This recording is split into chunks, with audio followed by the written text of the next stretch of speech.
You are listening to I Am Refocused Radio with your host, Shamaya Reed. This show is designed to inspire you to live your purpose and regain your focus. And now, here's your host, Shamaya Reed. Hey, welcome to I Am Refocused Radio. We are here once again. Today, we have another show lined up for y'all. Today, we're going to talk to an educator, Miss Tara Hunter. She is a lifelong educator, and she is currently working as assistant principal, and we're going to learn everything about her amazing career. And first and foremost, I want to welcome Miss Tara to I Am Refocused Radio. Say, how you doing? Hi, thank you for having me on this afternoon. First and foremost, for our audience, kind of touch a little bit about your education career, being an educator, and you've been able to make a lot of impact on students. And I read about students coming back to you, telling how much you changed their lives. So kind of give our audience a little idea of your background being an educator. So in 2002, I became a middle school teacher. Really excited. Walked into the door and I just saw great faces of students who wanted to learn. So I decided that I was going to pursue a career in education. I already currently had a bachelor's degree in accounting, majoring in financing. But I said, you know what? I want to switch over because I think I can make a difference in students' lives. I think that I can give them what is called hope, give them directions and guidance on what they can do once they finish school. So the first 13 years, I spent in the classroom in various middle and high school. Then I spent about 4 years in a coaching role where I coached and supported teachers. And then the last portion was being an assistant principal. In each of my roles, I can say that I've had the opportunity to meet some great parents who really wanted their kids to get all that they could out of a good education. I met some great scholars. I was able to be up under some great leaders who taught me how to lead. Fast forward to 2022, I've had the opportunity to have students call me and say, Miss Hunter, because of you, you were mean in class. You made me do my own work. You told me to do, I knew because I had a great future. And because of you, I've graduated from college. I'm a great mom. And so it has just been so impactful.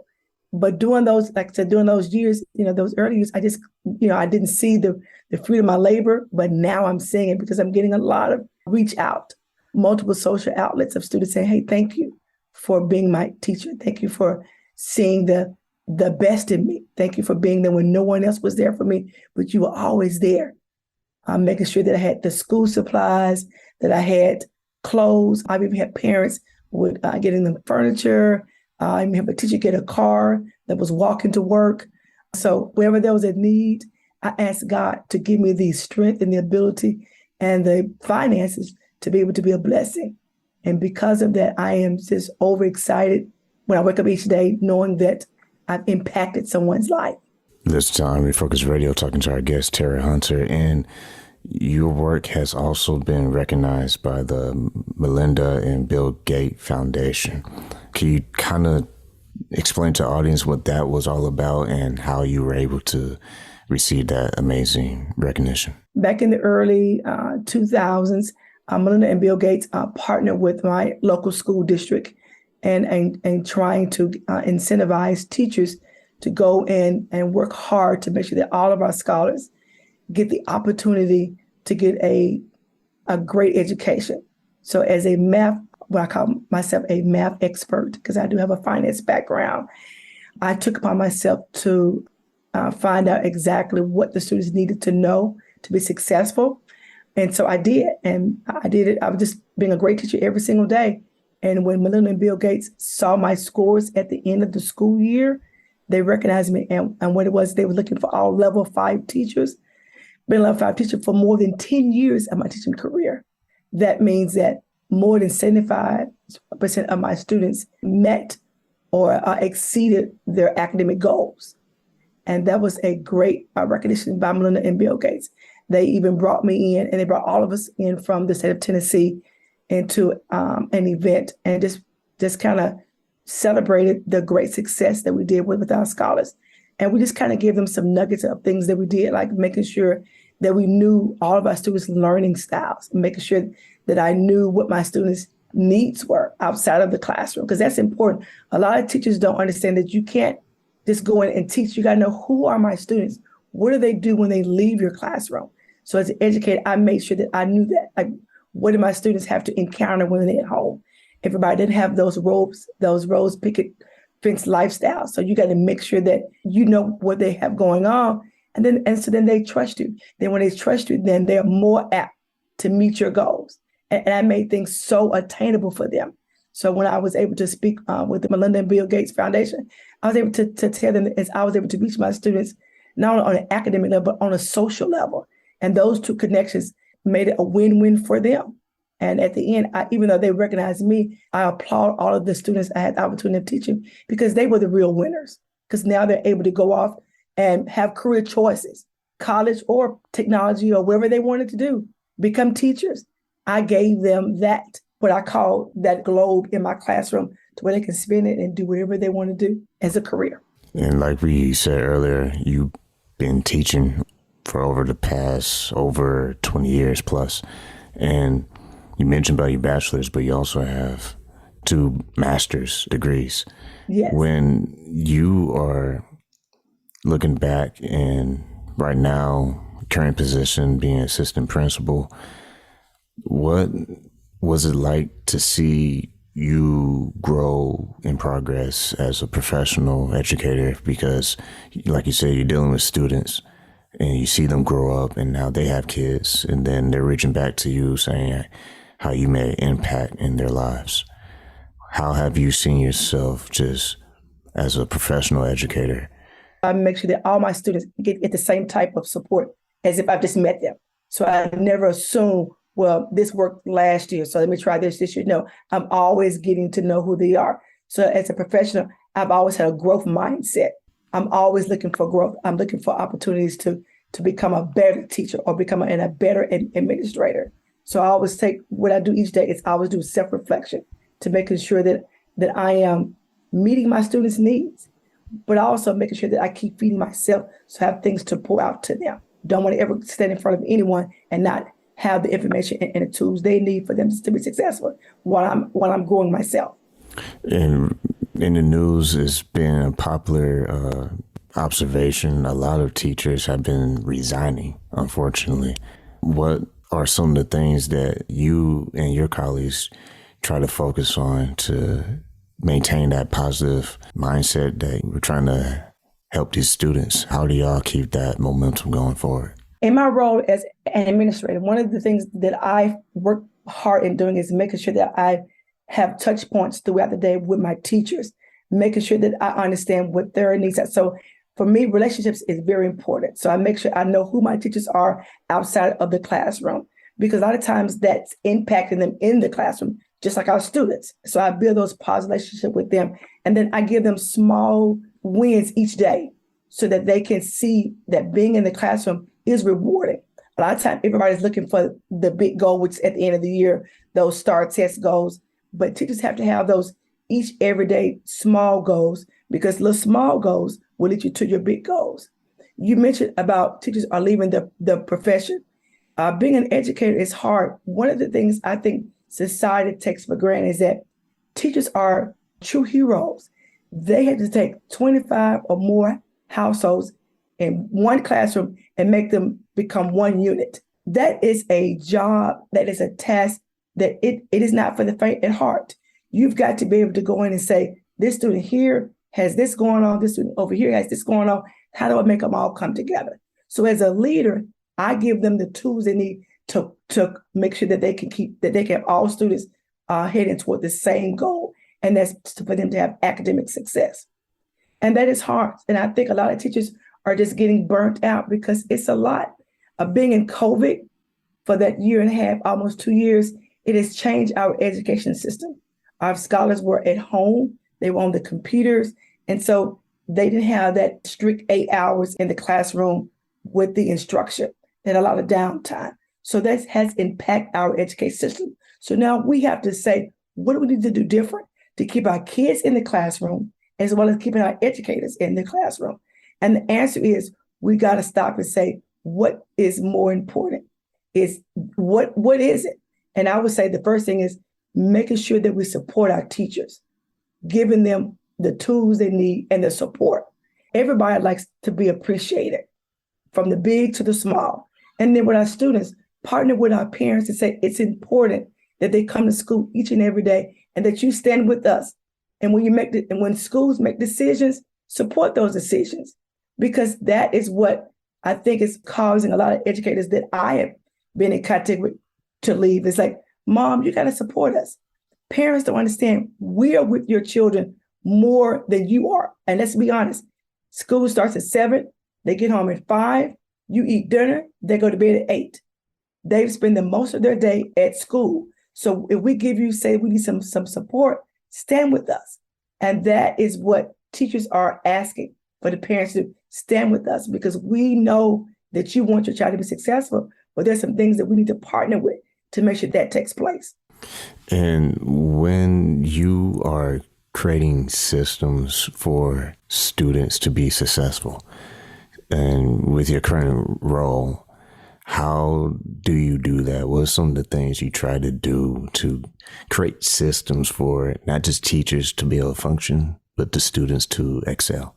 So one of the things that I do is I ask the students, what is your end goal for this particular school year? What do you want to do? And most students, everybody, the popular answer is, I want to make an A.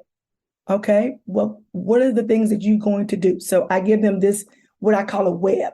So in the middle this is my big goal in the middle. And then these 5 or 6 are on the outside, the things that I'm going to make it happen. So I tell them, create your web. You want to make an A, then what are the things that you're going to do to make that A? And then I tell my students, just because you write it down in pencil, and the reason why you put it in pencil, because things change. You have to be flexible. So they might write those things down, those 5 or 6 things down, but we revisit them every 30 days and say, are we on the right trajectory to meeting your goal? If not, what are some things that we need to change? And be honest. And I call that accountability. So that they're accountable and that we hold teachers accountable, then it's a win-win for everyone. Listen to On Refocus Radio, talking to Terry Hunter, lifelong educator. You also are a person, an individual who is an author as well. You're writing books. Tell the audience a little bit about that experience.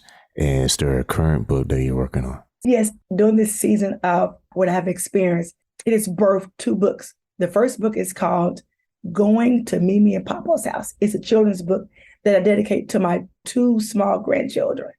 And it inspired me because our grandchildren love to come visit us. And I want to make sure that I can capture those moments, because kids only kids for a short period of time. My second book is called In the Waiting Room. And it was, once again, birthed from the experience that I've had over the last 6 months. So I want people to know, what do you need to do while you're waiting on God? I'm writing about how you tap into those sources that God has. And that's the Word of God, spending time in your Word. Prior to my experience this year, I was already a woman of faith who spent time with God. But now that I've had this tragedy to occur in my life, I really tapped into God even more and saying, God, I trust you. God, I need you. God, you're the only one that can make this right. And then God, and in the midst of this, while in the waiting room, God has taught me what the word forgiveness means and who forgiveness belongs to. It belongs to me, not to the other person. So it taught me those things. So it's going to be a bestseller. I know it is. It is going to be so powerful that people are going to be able to pick up and say, I can relate to it. I know what it's like to be in a season of waiting. And what do you do when you're waiting? You trust God. And I have 20 powerful scriptures, because the entire Bible is powerful. But 20 God has given to me that I am going to build upon while in the waiting room. Once again, listen to On Refocus Radio, talking to Terry Hunter. I'm sure you have a support system. Were you at a certain point where you only could be around certain people until the fog cleared? During the time of the event, I couldn't see anyone. And I couldn't, except for people that was in my city. say, if you come to visit me, but I could not leave the city. And for me, that was devastating. I have my mother is ill, and my grandparents are elderly, and I come from a very strong family. I mean, we are, even my in-laws, we're very, very strong. So when that particular event happened to me, it kind of shook my family because I was probably one of the last that it would ever thought would have happened to me, because I've always thrived in my career. So I had to be okay with only seeing my family that's out of state via Zoom. And that was very painful. My grandfather was 90 years old, just passed away this past Sunday. And because of the charges being dropped, I was able to see him. And people don't understand that when you do things to people like what happened to me, you affect everyone. And me not being able to see my grandparents and my mom and my in-laws, that was devastating. But because I was able to see him for Thanksgiving, I feel great. So as I travel in the morning as we prepare to lay him to rest, I have a peace to say, you know what, there was nobody but God, because I asked God to let me see him one more time. And God honored my request. That's what I'm saying. People have got to trust God, because he does it. His word never returns void. And I'm so grateful for that. We're talking to Tara Hunter on I'm Refocused Radio. And thanks for answering that, because want people definitely check out your book. Do you have a release date? Well, my children's books should be out in February, and I'm still working on my in the waiting room. It'll be out this summer. Okay. But I would definitely want to touch back base with you so you can get a chance to get a copy of it, because they both are going to be bestsellers. I already know it. For our listening audience, then we want to make sure that they keep an eye out on that. With all that said, how can people find you online if you're online? So that way, if you make an update and a date that's official in the summer next year, when they can find the book. I am on Facebook. You can look up my name, Tara Hunter, and you'll find me there. And then I have a Chris Herring, who is the executive director of Global Chambers. His team is going to be working with me too, also to get my book out. So if they look up the both of us, then they will be able to find the book, both books. And just get ready, because I'm going to be on YouTube. I'm going to be on TikTok, promoting both of my books. And this is a teaser, because it's purposely not giving all the details on this episode, because there's more to come, if I can just put it that way. Yes. Once again, Tara Hunter, lifelong educator, going back to teaching, touching on the topic of like teachers resigning. What would you say to encourage teachers out there who want to teach, but they might be in a place where they're not feeling it like they want to, as far as the passion, because the frustration or what have you? What would you say to teachers out there to encourage them to keep going, keep pushing? So the first thing I would encourage teachers to do is, whoever your building leaders are, ask of them to mentor you. Ask them to find you a mentor, someone that you can have a sounding board when you feel like you want to give up. Our students need great teachers. People don't realize that teachers are who are the ones that build our leaders, who are where the billionaires come from. All leaders and all billionaires and people who are rich, people who are doing great in this world, they all started in the classroom with a teacher. Someone invested time in them. So I would tell teachers, if you are feeling a sense of burnout or don't see anything great for yourself in it, ask your building leaders, ask your school district. I need a mentor. I need someone that's going to come and be there with me when I have those days that I just feel like I don't want to be in the classroom. I will say this, I am looking at pretty soon starting a organization for teachers where they can call in and get the support. I want to have a platform for them to say, I'm struggling with this, can you help me? And I want to bring together veteran teachers who can also invest in our teachers. We got to give back.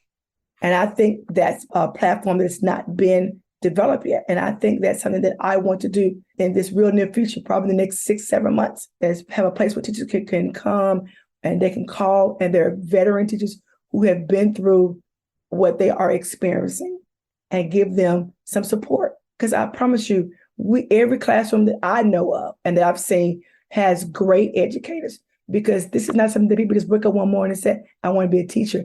It is a calling. And we in America have great educators. And there's not enough people who are saying it. We always saying what teachers don't do right. But let's talk about the things that they do right. We have great educators. So I'm going to be thinking about, like I said, putting together a platform for teachers, because it's needed. Because we can always smear somebody in the media, but we don't never say, but let's look at these teachers right here who doing X, Y, and Z. Hey, I saw this happen over here. And that's what's needed so that they can stay in the classroom and that our kids can have someone who cares about them now and in the future. With parents out there, what's some things parents can do to help teachers or individuals in the community getting involved to help schools? I want to start with the community first. Communities have to invest in a school. And when I say invest, that means your time. We can always give schools millions of dollars, but schools need people who want to invest time into the schools. We need community leaders to go in and read to our kids. A lot of our students have challenge with reading. Go in and help them with their homework during the daytime. Every community leader, we have enough people in our communities that if people dedicate one day out of the week, they want to have to do it probably once every 4 or 5 months. But every community leader needs to have a group of educators or people who are retired educators that will go into the schools and say, hey, I'm here to volunteer. And just be there, be a support, make copies for teachers, make sure teachers have lunch to eat. A lot of times my teachers don't eat food because they're so busy trying to make copies. Be in the classroom so when a child is having a meltdown, hey, I want to sit with you and teach you how to get through it. I would say for parents, partner with your teachers. They are not the enemy. They're on the same team with you. They want to see your child be successful. Remember, we spend 8 hours. When I say we, that means principals, assistant principals, guidance counselors, teachers, cafeteria workers, bus drivers, front office staff, school nurse. We spend 8 to 10 hours with your child. So we want the best for them. So partner with us. Don't go to school screaming and hollering at teachers. Go and find out what happened. Get the entire story. Don't just get pieces of the story. And then say, how can we work together? Then I want to say another piece to it is that we need to start making sure that media posts positive things about education. A lot of our kids say to me, they see nothing but negativity or they don't see a need to have education. We need to have more people just to say, you need to have a good education. And it starts with us working together as a one unit and not in separate pockets. Once again, listen to I'm Refocused Radio, talking to our guest for today, Tara Hunter, lifelong educator. And those who are listening right now, they want to connect with you one more time and prepare for the new year when you drop a couple new books, one in February and one in the summer. How can they follow you again? They can look me up, follow me on Facebook. You can look up Tara Hunter. And I have another website that is called Deeply Rooted, because I also make a hair and skin and body product line. They can also follow me there. As soon as the book is finished being edited and ready for publishing, I am going to post it on both of those sites. But just follow me. Find me and say, hey, Tara Hunter, I want your book. And I'm going to be posting on YouTube. I'm going to be posting on TikTok. Just tell them, just get ready. And I'm going to, the end of January, I will be posting coming soon. And then I will have the actual locations where they can go and purchase the books. Once again, talking to Tara Hunter, I want to say thank you for taking your time. Once again, talking to I'm Refocused Radio. Thank you so much for having me on.